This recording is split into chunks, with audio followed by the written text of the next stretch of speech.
Well, good morning, everyone. We want to welcome you to our webinar today on overcoming the hurdles of gift annuities, presented by the National Gift Annuity Foundation. My name is John Severson. I'm Vice President of Gift Annuity Services at the Foundation. Many of you may know our President, Brian Klons, who could not be with us today. I do hear some background noise. Someone might be on a cell phone, so I'd like to mute this. If you could mute your cell phone, that would be great for the rest of us.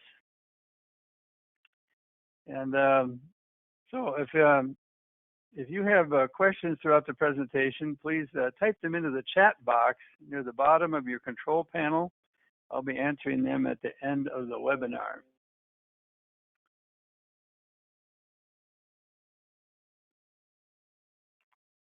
Okay, well, it'd be nice if this would work. Okay, here we go.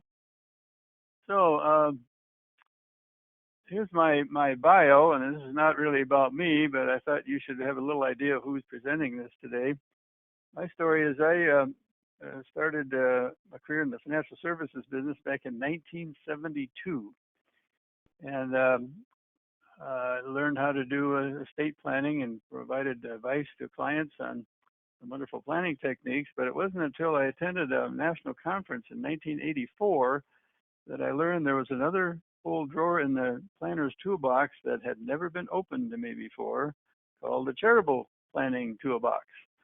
I had never realized that the 1969 Tax Reform Act provided us with some clarity on how we could incorporate philanthropic planning into the traditional financial and estate planning. So I attended this 1-hour breakout session, and it turned everything around for me. The light bulb came on, and since that time, I've incorporated charitable planning into my certified financial planning business over those years, and became quite active in helped form our local plan giving council here in Des Moines, Iowa, where I live. And as you can see, I've joined a few other organizations, and I've always tried to emphasize that there are some charitable planning devices and tools that if people become aware of them, they might realize how philanthropic they really are. So that's what brings me to today. I'm winding down my financial services career, but cranking up my work with the National Gift Annuity Foundation and Brian Klons and his team. And so that's my story, and I'm sticking to it. So we're going to start with the basics here today for those of you who are not actually offering charitable gift annuities yet for your donors. In the second half of the presentation, we'll offer you some solutions for those nonprofits whose management has either not allowed them to do CGAs, as well as others of you who might be offering CGAs through your own nonprofit, but you're not registered in all states where your donors live. And so we've got solutions for both groups. So bear with me if you're experienced in this, and we'll get everybody up to speed here. So, we're going to start with, well, what is a charitable gift annuity? I had never heard of a charitable gift annuity back in 1984 when I went to my conference. But it's pretty simple. It's just a contract between a nonprofit and an individual that guarantees the individual payments for life in exchange for a gift of assets to the charity. It's usually only 1 or 2 pages long, pretty simple. And I'm having to, at the death of the donor, 100% of whatever's in that CGA account goes to, or actually stays with, the nonprofit that issued that CGA. Payments to the donor can be immediate, they can start right away, or they can be deferred to start at a later time. Either way, the donor gets an immediate charitable income tax deduction. I'll show you that in a little bit. It's a partial deduction. It's not a 100% deduction as if they gave you an outright gift to your nonprofit. And get this, charitable gift annuities have been around for over 160 years. Another colleague, Ron Brown, has written a book on the history of charitable gift planning, and has done a wonderful job of describing the early beginnings of gift annuities. Was really the start of gift planning back in the middle 1800s. And so isn't it interesting? I was in the advising business, financially advising business for 12 years and never heard of a gift annuity. I wonder why. Well, at any rate, there are 2 types of charitable gift annuities. Pretty simple. There's a single life annuity, as the name denotes. Payments made to one person for their life. At death, funds stay with a nonprofit. Or you can have a two life annuity for the life of two people. When one passes away, the survivor continues to get the income, and the rate then of payment is based on their joint ages according to a two-life table. At the death of the second person, the funds go to or stay with the nonprofit. Can you have a three-life gift annuity? Nope, not available. You have to move into a charitable trust arrangement if you want more than two lives. So I'm kind of a visual learner, and this is the way I understand these things. On the left, you have our donor couple. And on the right, we have a tank there that has a spigot on one end and an umbrella on the top. And I use this illustration a lot with donors, that umbrella is what I call a tax-sheltered umbrella. And for the most part, whatever goes on underneath that umbrella is in a tax-exempt environment, which creates some really wonderful planning opportunities. And so here's what happens. So the donors can make a gift of cash or appreciated assets into this charitable gift annuity in an account at a nonprofit. And in exchange, the nonprofit will kick out income to that donor for their lifetime. At the donor's passing, 100% of whatever's in that account drops down into the charity's bucket. Now, the charity had that in their bucket all the while as far as the assets, but they were kind of walled off in a separate account. Now they're available for use for whatever the donor designated, or hopefully there's a non-designated remainder interest, and the charity can use it for whatever they need the most. Benefits to a gift annuity is that for the donor, they receive a fixed lifetime income. And I've underlined the word fixed. That can be an advantage for some, a disadvantage for others, but it doesn't change once it starts. There's some tax benefits for the donor. They receive a partial charitable income tax deduction when they fund their gift annuity, and that deduction is based on the value of the gift, their age, and eventually their mortality rate, and a Section 7520 rate, which is a government-produced monthly discount rate. And those three calculate what your charitable income tax deduction will be. It's often around 20 to 30 to 40% of whatever the donor put in, depending on their age. The older they are, the higher the amount of the deduction. And at the donor's passing, whatever's left in that account is paid outside of the donor's taxable estate. And generally, we figure there will be about 50% of the original gift left for charity if the donor dies right on time at their mortality age. This passing outside the donor's taxable estate is kind of a good thing for the nonprofit, in my opinion, because sometimes heirs don't like what the donor's will said, and if they felt that the donor made a will bequest, leaving it a substantial amount to their favorite charities, the heirs might want to contest that.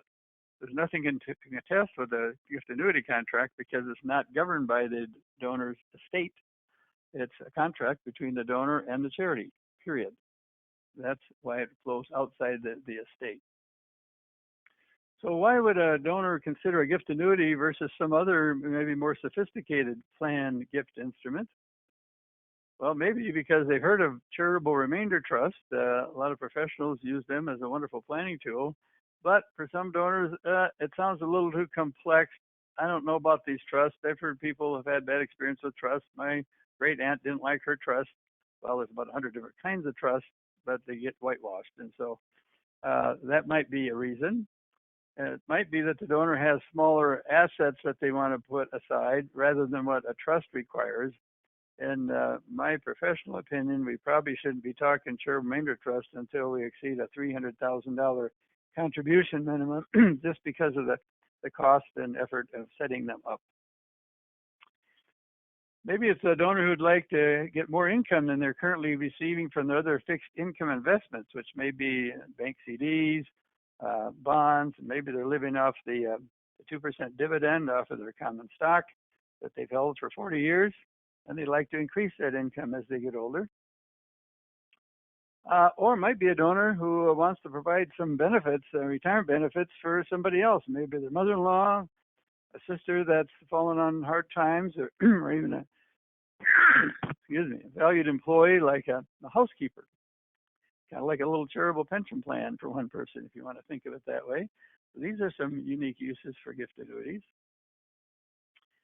The American Council on Gift Annuities did a survey a few years ago, and this is what they found. The average CGA donor looks like this. The average age is 79. So obviously, these are not for 35-year-olds. 57% are females, 43% are males. It follows along with the mortality statistics.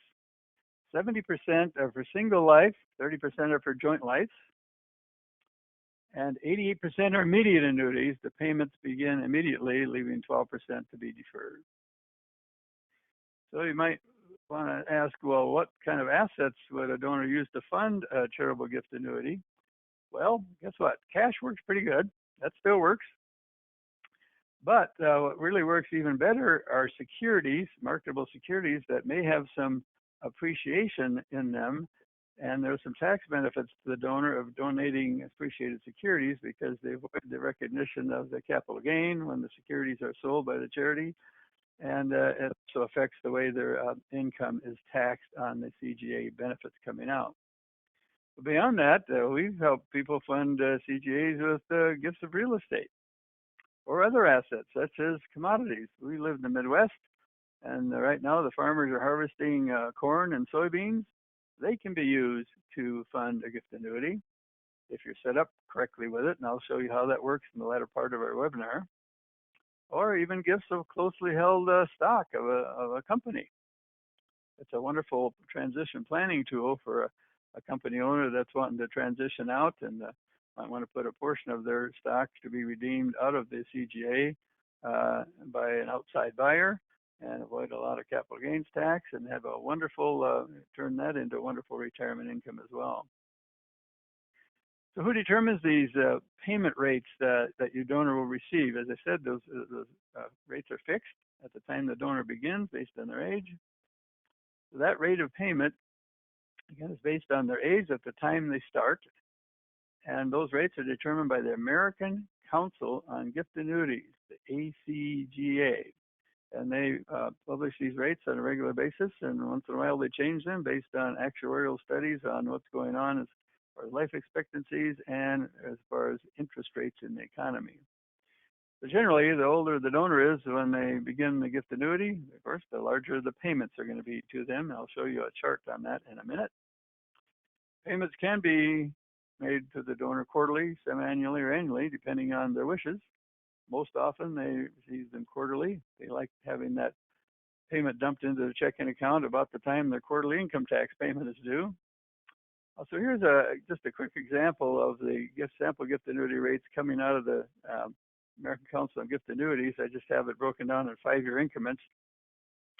So, for instance, a 65-year-old would get a 5.1% payout rate today. A 75-year-old get a 6.2% payout rate. 85-year-old get 8.3%. And if you're like my mother, who's 93, and you start your annuity today, she'd get 9.5% of the corpus of the gift annuity coming to her every year as a payment. And that is fixed. That will not change, even if the rates change in the future.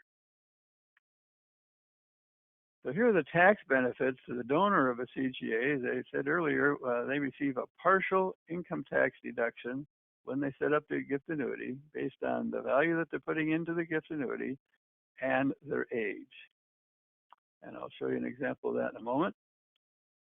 What's really cool about this from a planning perspective is the income that comes out of the gift annuity is partially tax-free to the donor. It's really considered a return of cost basis under the annuity taxation rules, and that can be quite advantageous to older adults. And of course, at the donor's death, whatever is left in that annuity contract gets paid to the charity outside of their estate. And again, this 50% goal of the original gift to be left at the donor's life expectancy, that's what the American Council on Gift Annuity uses in their actuarial assumptions when they set the rates. If the donor dies prior to their life expectancy, the charity will retain more in the account. And if they die later than their life expectancy, there'll be less in the account because the payments remain fixed for the life of the donor. Let's compare the advantages and disadvantages of a gift annuity. The advantage would be fourfold. Nice to get an initial income tax deduction, although that's not the primary motivation normally. But what I find is a strong motivation is to receive that guaranteed fixed annual payment for their lifetime. They don't have to worry about what the market conditions are doing, whether in a recession, whether in expansion. They know how much is going to be dumped into their checking account every quarter. A portion of that payment is going to be partially tax-free for a specific period of years up until their life expectancy. And then they get to leave a lasting impact in their community. They can make a charitable gift, a planned gift, kind of like a will bequest, only they get some lifetime benefits out of it, income and tax benefits. But like any other financial instrument, there could be disadvantages. The main one I would consider would be that there's no flexibility with the gift annuity. Once the income starts, you can't change it. Can't raise it, can't lower it. The only thing you could do is say, you know, my great aunt Harriet died and just left me $10 million. I don't need this payment from your nonprofit anymore. I'd like to discontinue payments, and you can have the remainder of my annuity now, even though I'm not dead. That's about the only thing that you can do differently with a gift annuity other than receive the payments for life. So fixed income is the real key to a gift annuity. If the client wants or the donor wants something more than the fixed income, if they want something that's variable, we need to start talking charitable unit trust, pooled income funds, etc., which are a little more sophisticated, and we'll provide for that. We have to choose the right instrument for the donor's particular needs. So the word annuity is kind of an interesting term. Technically, according to Webster's dictionary, annuity is simply a series of payments. Social Security benefits are an annuity. You get a series of payments every month for your life once you reach a certain age. But the insurance industry has kind of turned that word annuity into an investment mechanism. Well, a charitable gift annuity is not a commercial annuity contract issued by an insurance company. You can purchase an immediate annuity from an insurance company, and they'll pay you a life income, generally about the same, based on the same rates as what the gift annuity is. But the donor gets no charitable deduction because this is the price to you. Insurance companies are not nonprofits. Look at their buildings. And then the names of the insurance company as the beneficiary comes through, because in the event of the donor's death, then whatever's left in the account stays with the insurance company instead of going to charity. So there might be confusion among your donors, and sometimes they've had bad experiences with annuities or annuity sales practices and so on. So you just want to indicate that if you're offering a gift annuity, it is not a commercial annuity issued by an insurance company. Let's do a little case study here to show how one particular person that I knew about benefited from a charitable gift annuity. Her name is Mary Jones. She was had a professional career, and she's now at age 75. She's been retired for about 10 years. And unfortunately, her husband passed away recently. And as part of his estate, he had a life insurance policy that was payable to Mary, and she really didn't know what to do with it. She'd like to, have some more income. Who wouldn't? But she'd also like to leave a gift to her favorite nonprofit. She's been thinking about what she wanted to do as far as her estate. And so let's just see here. If Mary takes this $50,000 in cash, which she got tax-free from the life insurance company, and she deposits that into a charitable gift annuity, the $50,000 of the principal. In this case, because she's 75 and a single life, based on current rates, she would get an income tax deduction this year of $20,619. And so that by itself, of course, under the new tax law, would even exceed her standard deduction. So she'd certainly be able to deduct that much on top of anything else she may have contributed to charity. So that's a good deal for her. But the main thing is she's going to get life income out of this for the rest of her life. And if you remember our chart a few slides ago, at age 75, she gets a 6.2% annuity payment for life. That's $3,100 a year on $50,000. But look at this. For the first number of years, $2,368 of that is going to come to her tax-free. People like tax-free income. They like it a lot. Her effective payout rate, then, if you figured it on an after-tax basis, would be 8.29%. She'd have to earn 8.29% somewhere else to end up with that much of tax-free income. And these rates were based on, as of today, based on the 2.2% Section 7520 rate that was used for September. So at her eventual passing, if she lives to life expectancy, there'll be about half of that left to go to her favorite charity, outside of probate, no income tax, no state tax, no contest, no fuss, no muss, and she gets to be recognized as a planned gift donor during her lifetime and gets invited to some nice events. Well, Mary was sharing this concept with her sister Susan, and she said, Susan said, your sister Susan's younger. She said, why did you do this? Well, Mary said, I kind of looked around. I said, well, if I put my $50,000 from the life insurance policy proceeds into a savings account, if I'm lucky, I get 1%. Let's see, that's $500 a year, and that is taxable. So I'd have to pay income tax on that. Oh, I'd get to spend $390 any way I want. Or if I really get exotic and buy a 2% certificate of deposit, I get $1,000 a year income. It's all taxable. I have to pay tax on that. In my 22% bracket, that would leave me with $780 to spend. And or I could do a charitable gift annuity. And my charitable gift annuity provides me with $3,100 a year income, of which $2,368 is non-taxable. I like this. So I'd pay tax on $732, but after all that is put together, I get to spend $2,900 instead of $780 or $390. You see, Susan, I think this is a pretty good deal for me. Oh, by the way, in the year in which I make this contribution to my CGA, I get an additional frosting on the cake. I get a charitable tax deduction of $20,000 and get further tax benefit. Well, Susan said, I like what I'm hearing, Mary, but I'm only 55. I'm still working. And I'm not quite ready to retire, but is there some way I can participate in this? Well, fear not, Susan, you can set up what's called a deferred payment gift annuity. Now, Susan has about $20,000 sitting in a savings account that she wanted to set aside for her later years. So she put that into a deferred payment gift annuity. And at her age 55, with a deferment to her age 75, she's going to defer payments until she's the same age as her sister, because she plans to retire at 65 and has a 10-year deferred compensation plan that lasts her until she's 75, but she'd like to pick up a little more income when she's eventually 75. So under that circumstance, her income tax deduction will be $8,886 on a $20,000 contribution.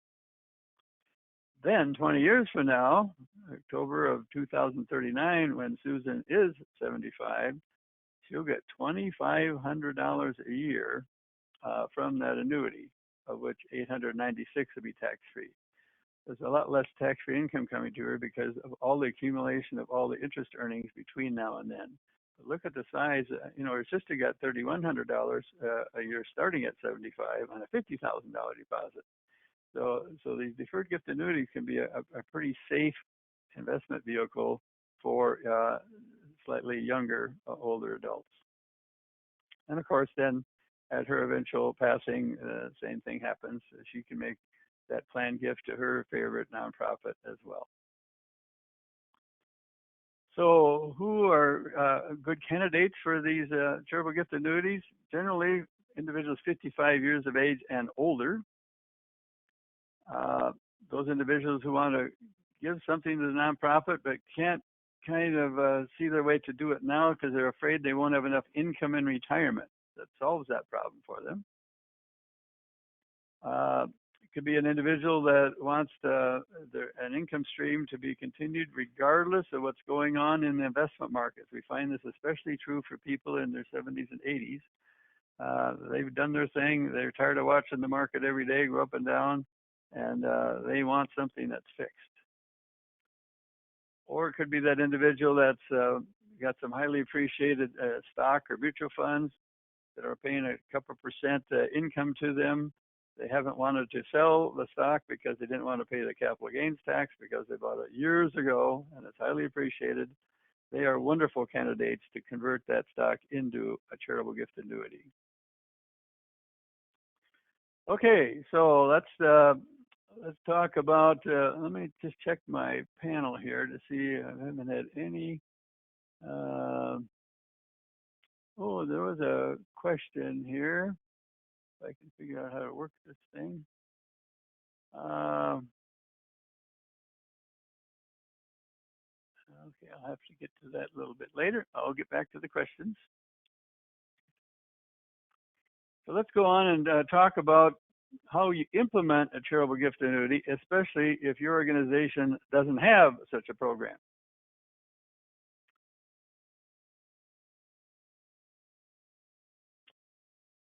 The National Gift Annuity Foundation was really established for you. We have a special charitable gift annuity solutions program that is free to any U.S. nonprofit. You don't have to contract with us. You don't have to pay us an annual retainer. It's a turnkey program that is really easy to use. So you're ready to go in a matter of minutes, about 30 minutes. You spend 30 minutes on a phone call with one of us. We'd be happy to get you set up and you're ready to go. We're dedicated to serving nonprofits of all sizes, very large to very small, and in all phases of plan giving. What I find is we get quite a few calls for nonprofits that are just kind of really getting serious about their plan giving program, and a gift annuity program is really a great place to start because it's a little simpler than some of the other major plan gift opportunities. And the National Gift Annuity Foundation can offer your nonprofit this turnkey charitable gift annuity program, and we do all that in accordance with the American Council on Gift Annuity standards. In fact, we went to the American Council as we set this up and put it together and said, what can we do to create a gift annuity program for nonprofits that either can't, won't, or should not do this on their own? And they helped us put this together. So here's how this works. The National Gift Annuity Foundation is a nonprofit, 501c3. So when the donor wants to set up a gift annuity, they write their check to the National Gift Annuity Foundation instead of XYZ charity. They receive fixed income plus a deduction for the rest of their life, just like any other nonprofit would offer. The difference is at their death, the money that's in that account at National Gift Annuity Foundation gets paid to the charity that they recommended. In fact, it's right in their gift annuity contract. The introducing charity gets listed right in the contract as far as they will receive those funds about a week after we receive the death certificate. The National Gift Annuity Foundation pays 100% of the residuum out to the introducing charity. Very simple. So who is the National Gift Annuity Foundation? Well, it's really a subsidiary of the Decomai Foundation that Brian Klons created in 2003. And he created that foundation primarily as a mechanism to take in risky assets, hard-to-value assets, real estate, closely held stock, art collections, airplanes, school buses, whatever you have out there, and turn them into charitable grants back out to the charity that brought the donor in. So that's the primary function of the Decomai Foundation. But as a result, it's a perfect host for these national gift annuities because the National Gift Annuity Foundation is under the Decomai Foundation, and that means that all of the assets of the Decomai Foundation back up the payments to the donors who use our gift annuity program. That's a big deal from a donor's perspective because this is not a government program. Gift annuities, the payments to the donors are only backed up by the assets of the nonprofit issuing that. And of course, because the Decomai Foundation is set up to take in illiquid assets and make them liquid, we can fund gift annuities with art collections, with vehicles, with closely held corporate stock, those very same types of gifts that many charities turn down. We don't want you to turn anything down. We want to turn it into a gift for you and a benefit for your donor. As of the end of last year, we had over $300 million in unrestricted assets at the Decamai Foundation, backing up the gift annuities at the Gift Annuity Foundation. Right now, we have about $30 million in the gift annuity pool itself, backed up by over $300 million outside the pool. That's an important thing for your CFO to know. So here's how our program works. The minimum contribution to our gift annuities is $20,000. We've heard some other nonprofits are even going to 25 and 50. Minimum age is 55. There's no contract required. You can do one gift annuity through the National Gift Annuity Foundation, or you can do 1,000 of them. The agreement is with the donor and the Gift Annuity Foundation, with you, the nonprofit, as the remainder beneficiary. You retain the relationship with the donor. We don't want to get between you and your donor. We want this to look, act, and smell as if you're doing this from your own nonprofit with the backing of the National Gift Annuity Foundation. So we help you with all the do all the paperwork, do the presentation. We'll even provide you with illustrations. So there's no direct cost to you or to the donor themselves. It does not affect our fees that are internal to this program. Do not affect the donor's income. They will receive exactly the same income from this program as they will from any other nonprofit CGA program that uses CGA rates. And National Gift Annuity Foundation operates in 49 states. That's a big deal. Some of those states are really problematic. For those of you that have donors in California and New York, we can be your new best friend. Those are very difficult states to get registered. In fact, I talked to a nonprofit last week that was in 46 states, and they've given up on California because it's almost impossible to get registered there. And now they're coming to us to help them with their California donors. And so the legend here is, if a state is blue, that means we're registered there. If it's green, we're not. You see that little green thing? That's Hawaii. But we actually have a separate pooled income fund that does not require registration if you have Hawaii donors that you'd like to help. So just as a summary, our Charitable Gift Annuity Solutions program follows the ACGA recommended rates. We will not deviate from that. And we also follow the ACGA's investment model portfolio. We use almost exclusively index fund investments, which are very, very low internal cost. And generally, we're using a very conservative portfolio recommended by ACGA to provide stability in the portfolio so that the value of the account does not fluctuate wildly. Our fee is 2% annually, which comes out of the CGA pool itself. You do not send us a check for that. And that covers the administration, making the payments to the donors, compliance, regulatory reporting to the various states where the donor is located. We supply the 1099-R to the donor. That's all done by our National Gift Annuity Foundation. And we also do the investing. We don't send that out to another investment firm and incur more costs. We do that ourselves because we have that expertise in-house. We do full service management of the funds. And then the process, the coordinating the process, that's where my role comes in. I have a separate little consulting firm called the Charitable Giving Resource Center. And I do the illustrations. I discuss with you your donor situation. I'll even talk to your donor if they need a little help understanding this. I'll help you get through the application process and get the CGA contract issued by the National Gift Annuity Foundation. So it's a full service turnkey program. So here's what the American Council on Gift Annuity says that you should have for best practices if you have your own gift annuity program or if you're thinking about one. This is how we operate. Make sure your donor understands that the gift is irrevocable. They cannot get their money back. They cannot change their mind.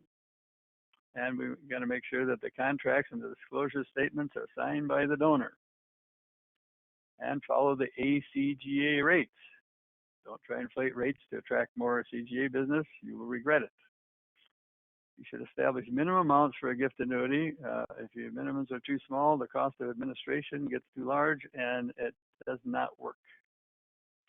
You want to establish minimum ages for both immediate and deferred annuities, which we've done, and you want to develop a gift acceptance policy that specifies what assets will be accepted. Of course, in the National Gift Annuity Foundation's case, we can accept most anything except the timeshare, because through the Decamai Foundation, we can convert those hard-to-value assets into cash to fund the gift annuity for your donor and allow you to receive the residuum at their passing. Got three little examples here of people that you might find that could really use a gift annuity. Here we have Ben. He's 78, and see that? He's got $100,000 worth of Coca-Cola stock that his great aunt gave to him about 35 years ago. Well, guess what? It was worth a lot less than it is now, and when he received that as a gift from his aunt, he took over her basis, and she'd bought that 20 years prior. So he has very, very low cost basis in this stock, and he hasn't sold it because he doesn't want to pay all the capital gains tax, but he's not real happy with the income it's producing because it's only a couple percent. So if he takes that appreciated stock, he can put it into a gift annuity for his life and receive a 6.8% payout for his life. And then at his passing, he can pass the residuum to his favorite charity. He likes this idea. It's a way for him to solve his appreciated Coke stock problem. Here we have Bernice. And Bernice has a friend named Clara who's 87. Well, Bernice has been blessed with some pension plans and some other assets, and she's not needing any income, but Clara was not so well blessed. And so what Bernice is going to do is set up a gift annuity for her friend Clara. And at age 87, she's going to receive an 8.7% payout rate for her lifetime. Bernice will get the charitable deduction, and Bernice can designate what charity receives the residuum at Clara's passing, and Clara gets to enjoy a nice supplement to her income to help her in her later years from her good friend Bernice. And finally, we've got a fellow, his name is Herman. He's 83, and he's been collecting antiques for way too long, and he found his kids don't want them, so he said, what can I do with these antiques? Well, he could fund a gift annuity for himself. And at age 83, he'll receive a 7.9% payout for his lifetime and turn those antiques into an income stream and a nice gift to charity at his passing. So we're here to help you with tips and guidance and support and advice. We just love doing that. And one of the things we can offer, this if some of you might be Stelter clients, and if you are, you probably have this on your own website. But if you're not, you can go to my Charitable Gift Giving Resource Center website at charitablegivingresourcecenter.com, and there's our home page. And if you click on the little button at the top, it's a charitable gift calculator, and it puts you right into the Stelter's gift illustration system, where you can very simply and quickly on your iPad or your laptop in a donor's living room show them how a gift annuity will work for them, if it's a 1 life, a 2 life, and deferred, and so on. It's very easy to operate. We're not going to have time to get into that today, but just go to charitablegivingresourcecenter.com and try it. And it has no cost to you. It's not really designed to be putting out illustrations. Like when we do that for you, we'll use Crescendo or PG Calc. But it's a good conversation starter for the donor that says, how much income would I receive when I'm 72 and want to give you $63,200? You can plug that all in. The ACGA has a wonderful website. If you're not familiar with gift annuities, want to learn about them, just go to the American Council on Gift Annuities' own website. It's a wonderful resource, and that's where you'll find the rate tables for single and joint life, etc. And of course, kind of what we call the grandfather of charitable gift annuities, Frank Minton, has what we call the CGA Bible. He's got a complete reference manual that you can go to. We have the website here, pgcalc.com, and then you can get into their gift annuity service resource manual. That's a wonderful resource. We use it all the time. So we hope we've helped you to help secure your future and the future of your nonprofit by overcoming some of the hurdles that people are finding in offering charitable gift annuities. Whether you're a small charity, a large charity, or just not, if you're a large charity not registered in certain states, we can help you. If you're a small charity just getting going, or your board of directors says, we're not taking on that liability, we have a solution for you. And we've helped many leading charities double their plan giving efforts with very, very limited investment on their part. So when's the best time to build your endowment through plan giving? Well, we should have done it 20 years ago. When's the second best time? Now is the time. I hope I've given you some reason to think about getting into charitable gift annuity offerings if you're not currently. And you can reach me at my email address, jseverson@magnifyyouриmpact.com, or you can call National Gift Annuity Foundation at 888-811-6423. So with that, I'll see if I can figure out how to open up my little question board. And let's see if I could make this work, Tom. I've got my associate Tom here trying to help me with this. If I can, I'll just scroll right up to the top here. Okay. Stephanie is asking, is there a minimum age if someone wants to set up a deferred payment gift annuity? Yes, you can defer it to, you have to defer it to at least 65 with our program. I can't seem to make it larger, Tom. No. Shayna says, can the donor change the beneficiary nonprofit if they change their mind? Well, the answer is yes and no. When you set up the gift annuity with them, there's a box they can check on the application that says they want to reserve the right to change it, or you're not going to offer them that right. In fact, some nonprofits take that out of the contract, and they don't want to offer that right. So if a donor is thinking, well, I'm not sure that you're going to be around, or I'm not going to do this if you don't give me a chance to change my mind, we can offer that as a provision of the contract. The other thing they could do that many would not do is we're equipped to offer more than one charity. They can name 2 or 3 charities, and we can split it. And many times donors have several charities that they like, and they can do one gift annuity and benefit 2 or 3 charities. So that is another possibility. So here it says, my mother has an annuity with an insurance company, and if she dies, the annuity amount comes to me as the beneficiary and the insurance. Well, that's what you call an accumulation annuity. She has not annuitized it yet. Once your mother annuitizes that and receives lifetime income payments, it's for her lifetime. And when she dies, it's done, unless there would be some kind of a subsidiary guarantee. And that's why I said earlier, annuity, the word annuity has caused people to get confused because they think it's an investment account. And deferred commercial annuities can grow, and you can, at their death, if they have not annuitized it, turn it into a monthly income, there is a beneficiary, and the money comes out to the beneficiary. And of course, they have to pay tax on all that tax deferred income. So that's how that works. I hope I didn't confuse you on that. Question here, is it possible for a charitable gift annuity, the insurance company that makes it goes out of business and can lose everything? I have heard of this. Let's see if I can get that question. Is it possible for a charitable gift annuity, the insurance company that makes it? Well, with a true charitable gift annuity, there is no insurance company. It's backed up by the assets of the charity. A commercial annuity is backed up by the assets of the insurance company. And insurance companies do go out of business, and charities go out of business. And that has happened. Our approach, we feel, is our CGA pool and the assets of the Decomai Foundation backing it up is one of the strongest gift annuity programs in the country, even compared to some of the major universities, because of the way we're set up. Question, Lauren says, I have heard that the gift is irrevocable, but could the donor,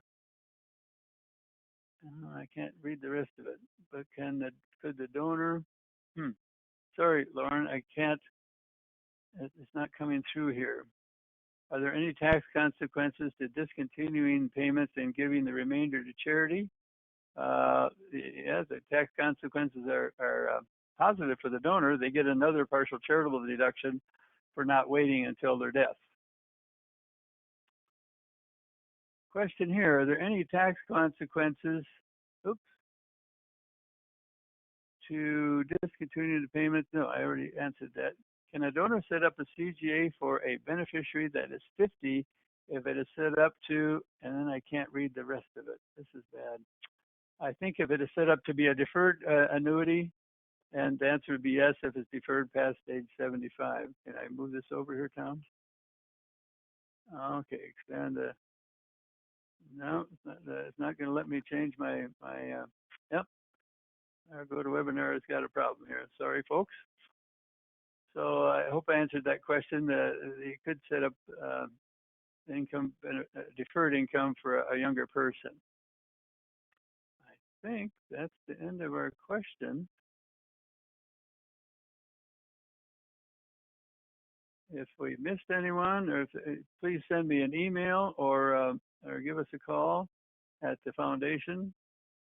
Oh, here's another one. Oh, I found another. Oh, there we go.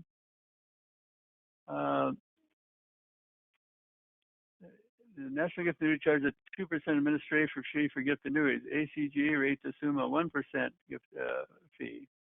Actually, 1% is for administration. The other 1% is for the investment. And so if you're doing your own gift annuities, they figure you're going to spend 1% of your own money on your administration, and you're going to outsource the investment to an investment broker who's going to charge between 1 and 3% for the investment portion. We just roll that all into 1-2% amount. I hope that helps you. Okay.